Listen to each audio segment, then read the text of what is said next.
About time for Tech Talk Tuesday. Got a few minutes left.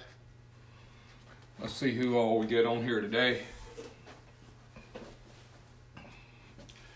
Got a few folks signing up. Barry and Chad. I see some regular faces. Roger. Hogs are going wild, Roger. Hogs going wild.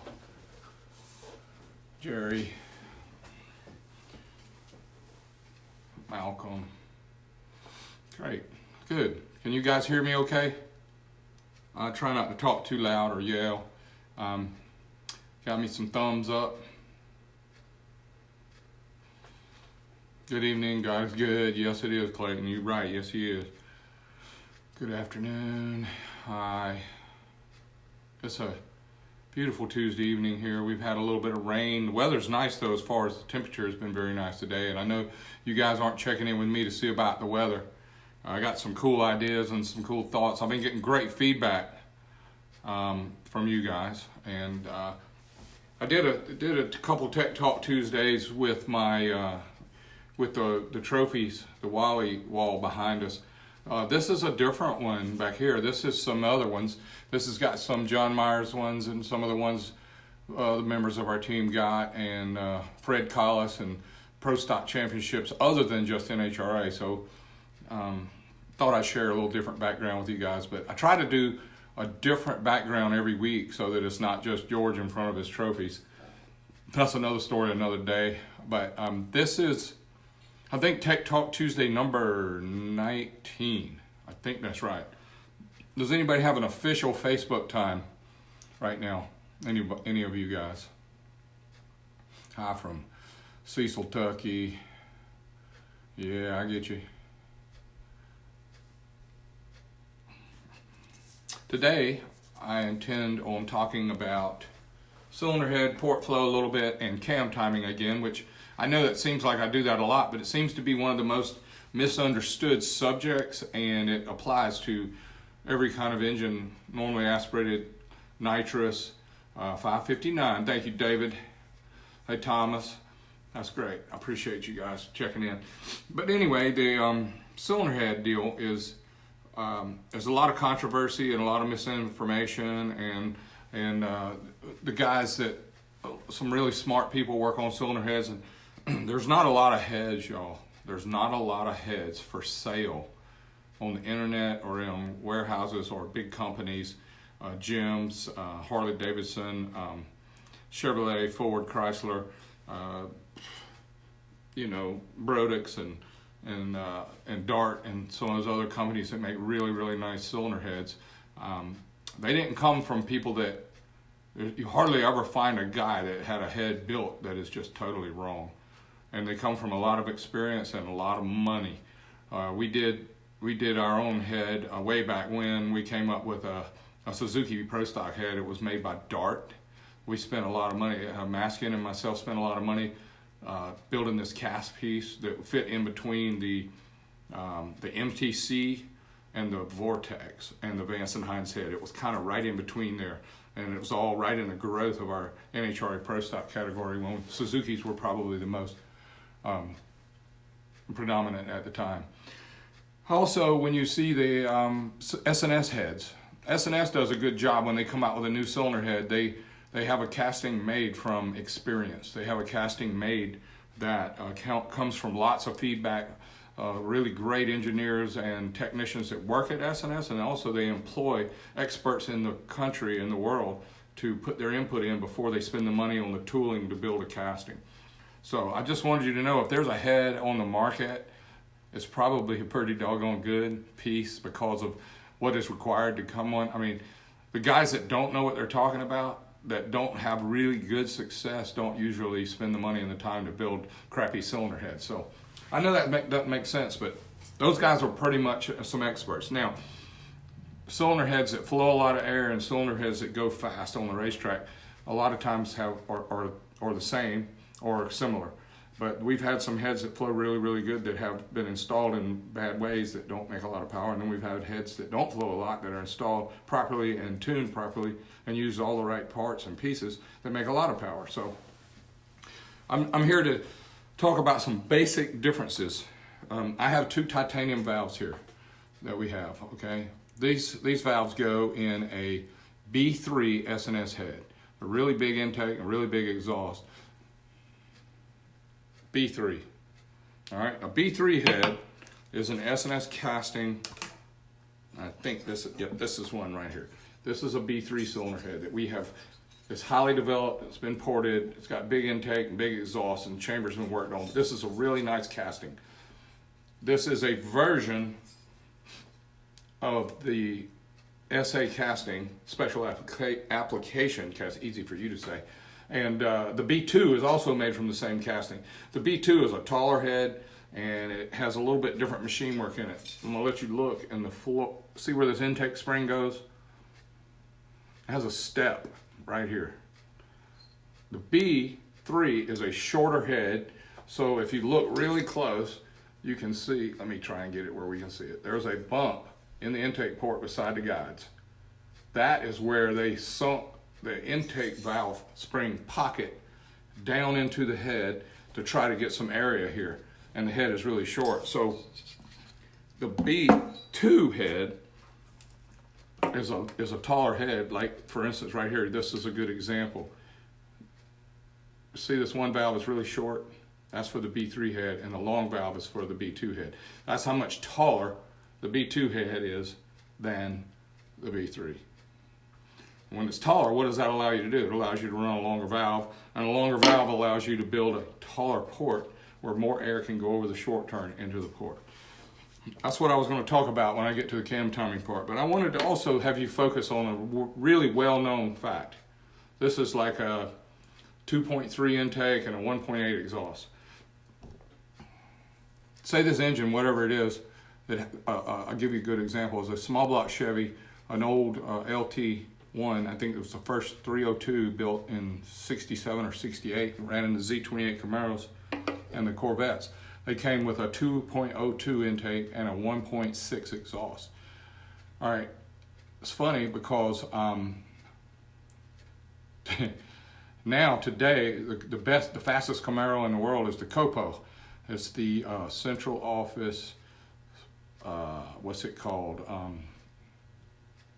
Proprietary order, something's Copo, whatever that stands for, I forgot, but I used to know it right off the top of my head. But now they've got them going in the 7s with the stocks 2019 and 2020 Camaros with the Copo, the LS engine with the supercharger on it. They make 10, 15 pounds of boost. They make 1,300, 1,400 horsepower on the race ones now, but they still run a little baby 1.6 exhaust valve. So I wanted to talk about that for a minute, because I think that the majority of the world, no, a large portion of cylinder head experts in the country focus 80 or 90% of their time on what the intake port flows, because every day I get asked on social media and on the internet, I get asked, production order. Thank you. Central office production order. That makes perfect sense. Thank you for that explanation for the Copo. I remember the first year was 1969 when they came out with the Copo with the aluminum 427 in them. That was in my heyday. Anyway, back to my valve story. We have these little baby exhaust valves in these engines, and the pressure, the Camaro, not the Camaro, the LT1 Camaro has a 1.6 exhaust valve back in 67, 68, 69. Today, right now, a 350 or a small block Chevy comes with a 1.6 or even smaller. There's some 1.5 something exhaust in there. Well, what they have done over the years is they put a bigger intake in.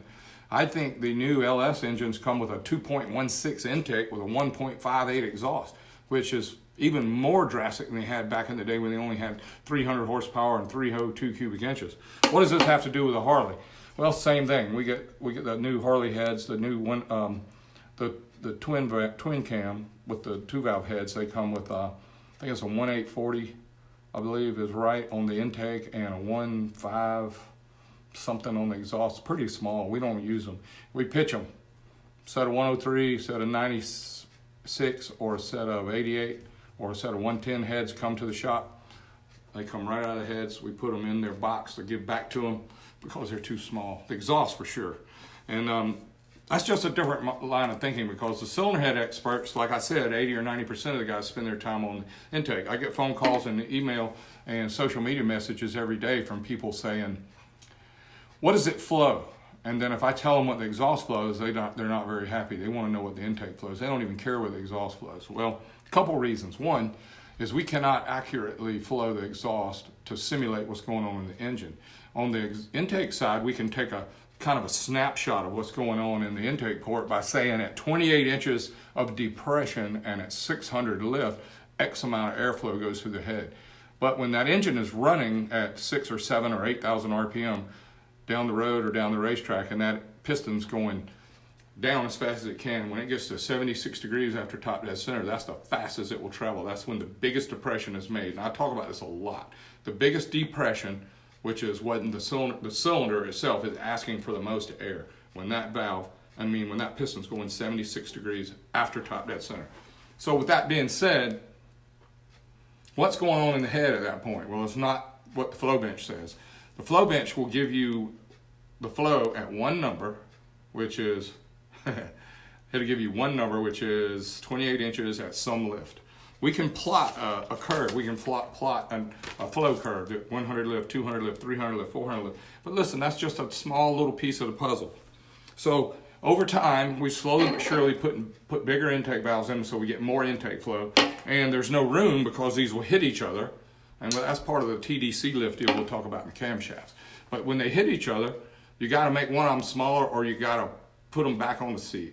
You got to let them close a little bit so they got more room.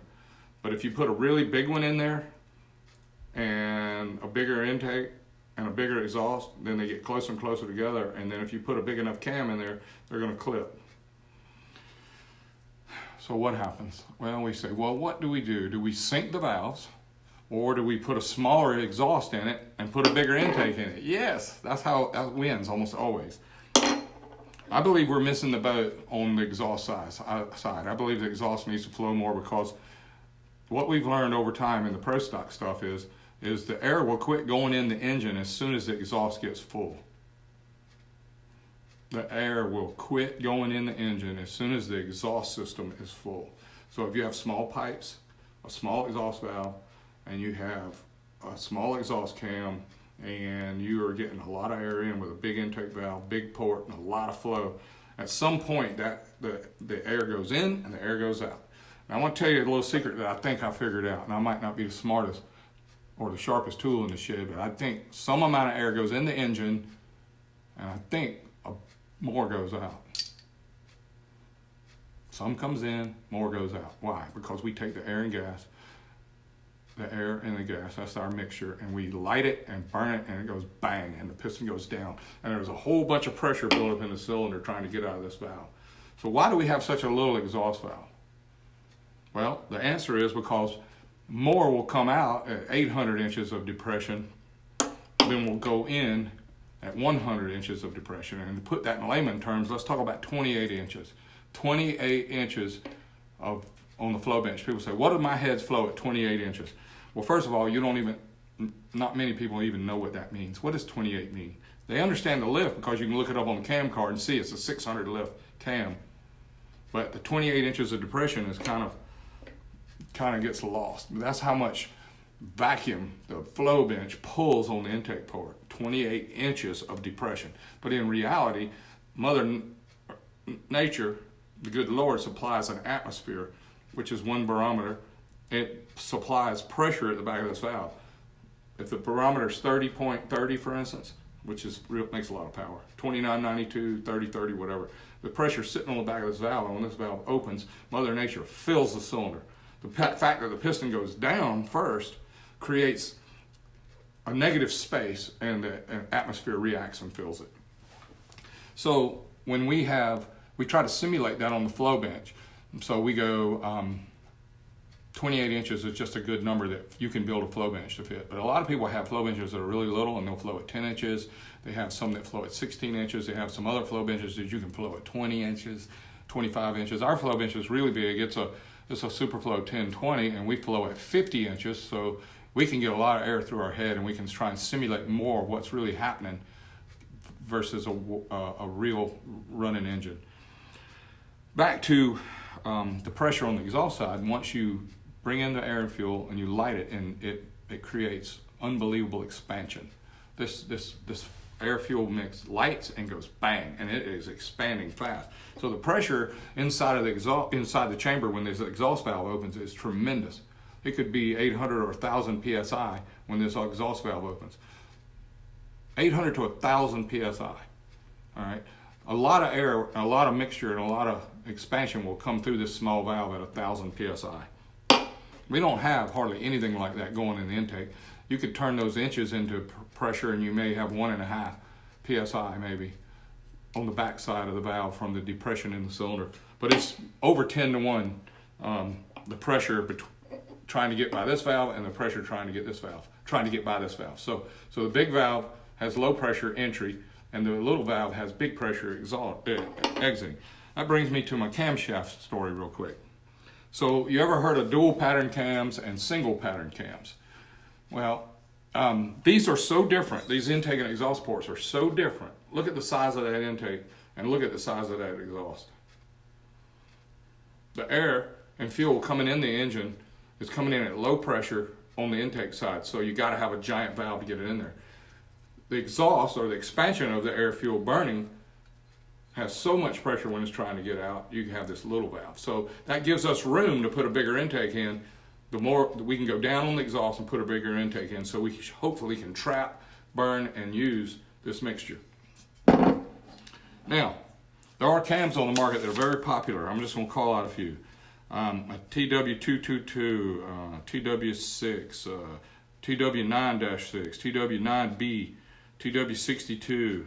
There's a lot of really cool cams that people use, and all the Woods cams that I know of that are listed on the catalog and on the internet, they are single pattern cams. That means that the lift is the same on the intake and exhaust.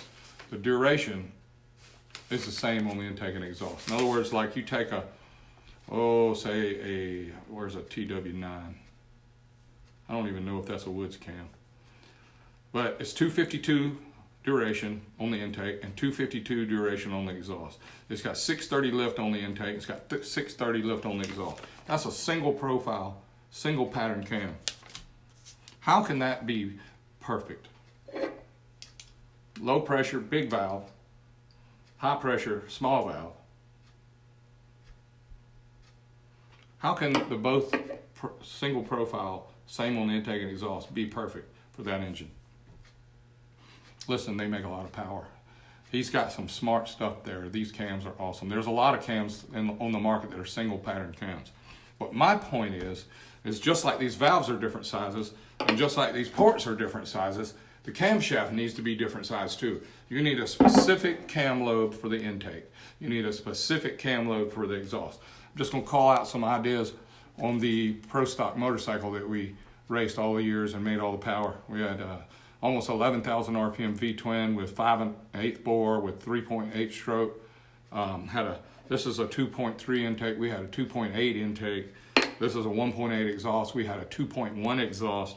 Relationship's very similar, but the intake cam at 50 thou lift, from the time the intake valve would open at 50 thou till it would go all the way open and come all the way back at 50 thou close, was about 270 degrees duration for the intake valve to open and close. On the exhaust side, from the time it would open 50 thou till the time it would go all the way open and come back closed, was over 300 degrees. So there's 30 degrees difference in the duration of the cam. The intake cam is usually a little bit short, and the exhaust cam is a little bit long. And when I say short and long, I'm not talking about the lift. I'm talking about how long the valve is open. So when the intake's coming in with a really big valve, the bigger the valve and the more the head flows and the more area you have potential, the less duration you can run. I'm talking to boys and girls I see here. I see some girls, I see some guys. Thanks for tuning in, y'all. Appreciate y'all. So back to the big valve, can run 270, 250, 240 degrees. The little valve's going to need more time because it has more stuff to get out through a smaller hole. And the pressure spike on the exhaust side is unbelievable. It goes up, the pressure goes way up in the cylinder when it lights, and then when the valve opens and the piston goes down after the explosion, the pressure drops dramatically in the cylinder. And there's a lot of residue. There's how many ever cubic inches the cylinder has, the bore and the stroke. How many ever cubic inches in there is full of burnt carbons.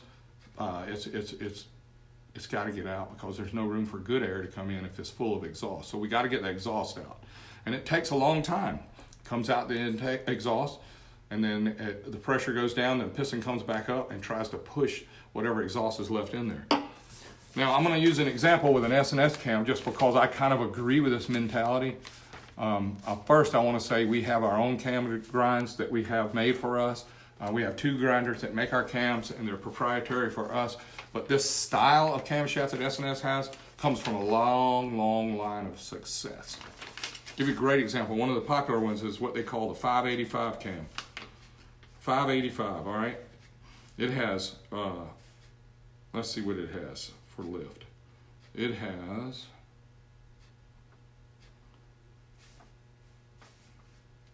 2 lift, 585 lift on both. Okay, I'm sorry. Duh. I had a duh moment.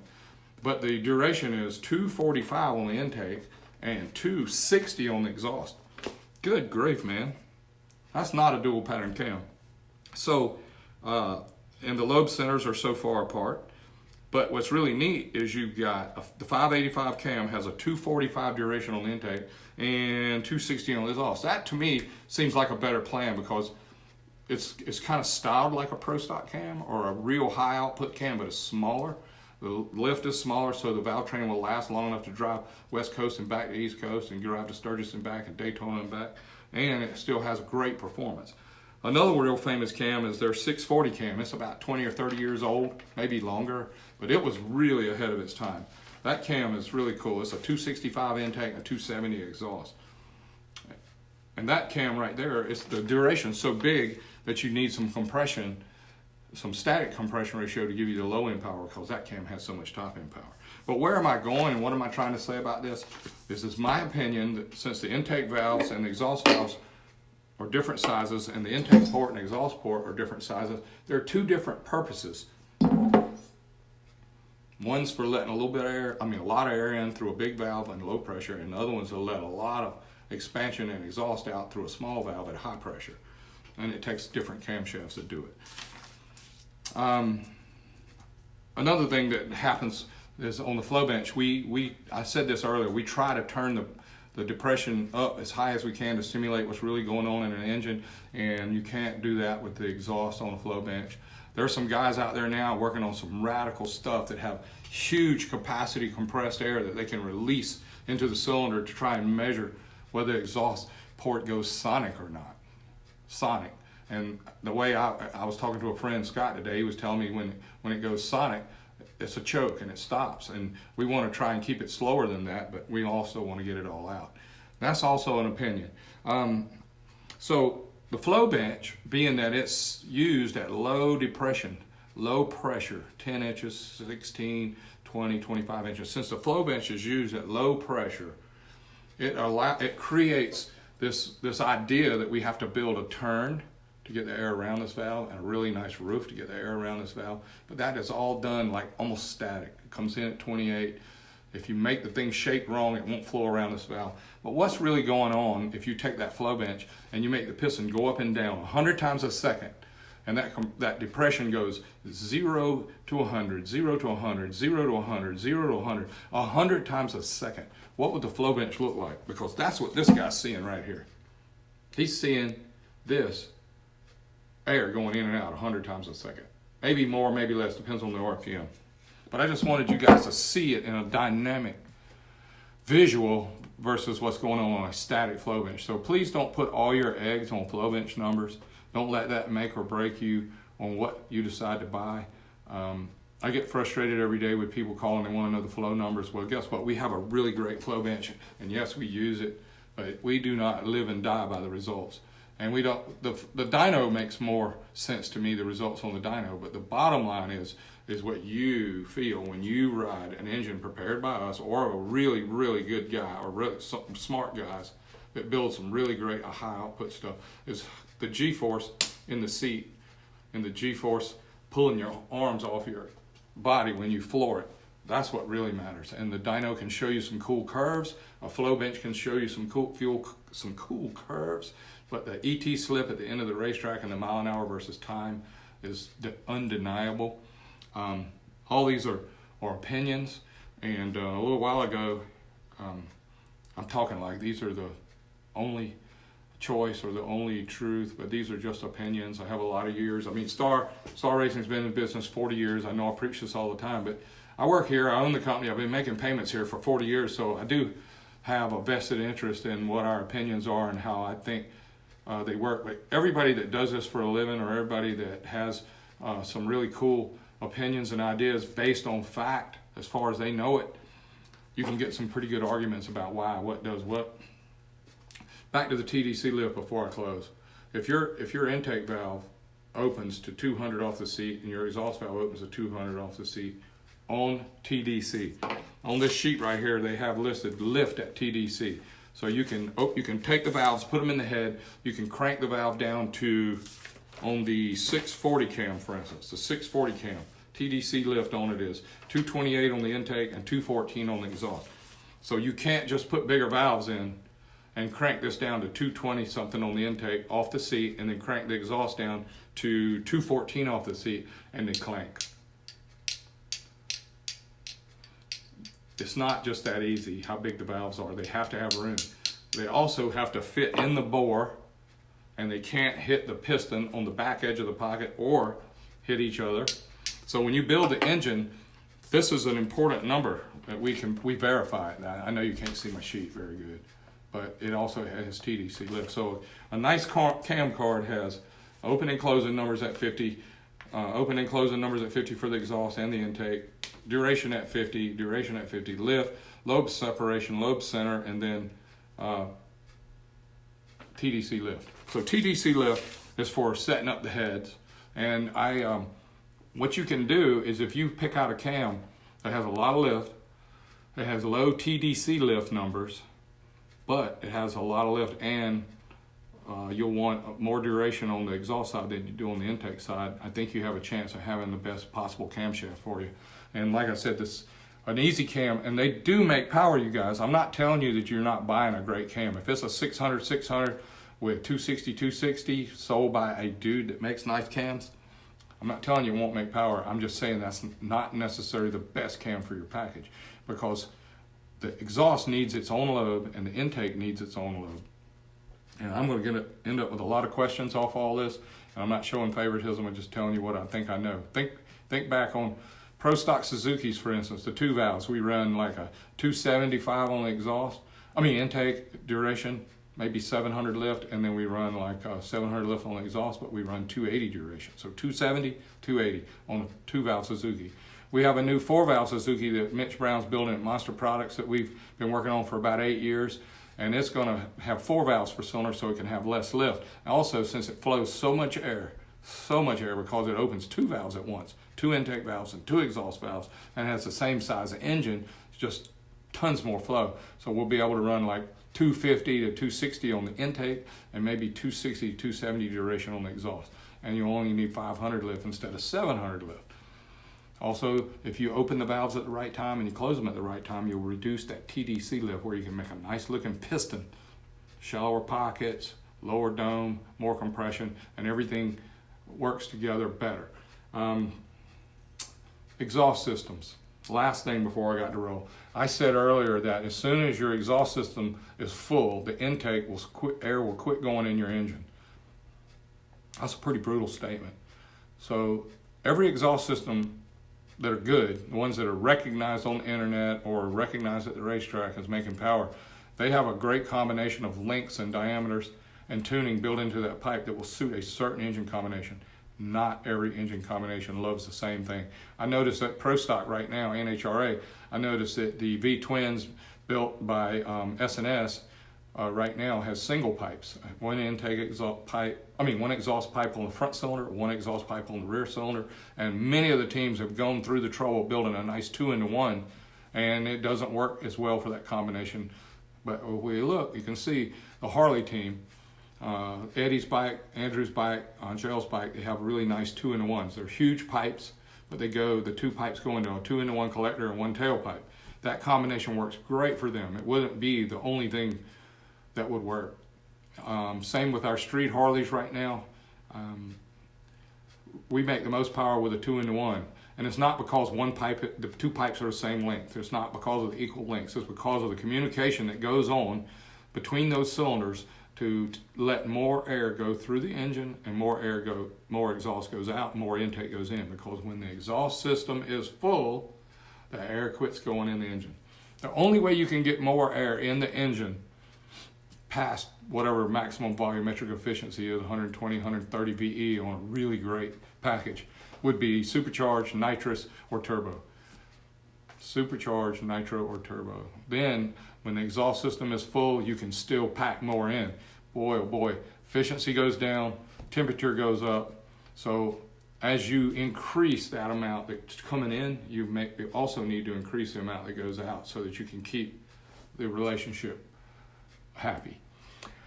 This has been a kind of a long-winded, kind of boring tech deal unless you're into it like I am. I eat, sleep, and breathe this stuff. I see some of my heroes online watching. I'm thankful you guys watch. I expect some feedback, because this is not the only truth. This is not the only word. This is my opinion. It comes from lots and lots of years. Last thing about these trophies back here, this is not the same trophy case I had last time. That trophy case is over here. Where are you? There we go. Yeah, that's another trophy case. This one is one that gets left out all the time, but it's kind of cool too. And last thing on the trophies, these are not all about me. These are the people that we helped. Star Racing grew based on this. We had tons and tons of great people come through here. Probably 100 different employees and teammates. 11 or 12 different drivers have won races with these trophies. So this is about a team effort. And a lot of people put their life and their soul and their experience and their knowledge into the package, okay? I'm sharing that with you guys. Once again, I'm thankful for the good Lord for giving me the opportunity and the experience to share this with you. I hope you enjoy it as much as I love sharing it. And please give me feedback so I'll know what to talk to you about and what you're interested in. May God bless y'all, and look after each other. And we're coming up on holiday season. It's going to be real busy, and it's real tough out there for everybody. A lot of people don't have it made like we do that are sitting here watching this. So be thankful and look out for each other. May God bless.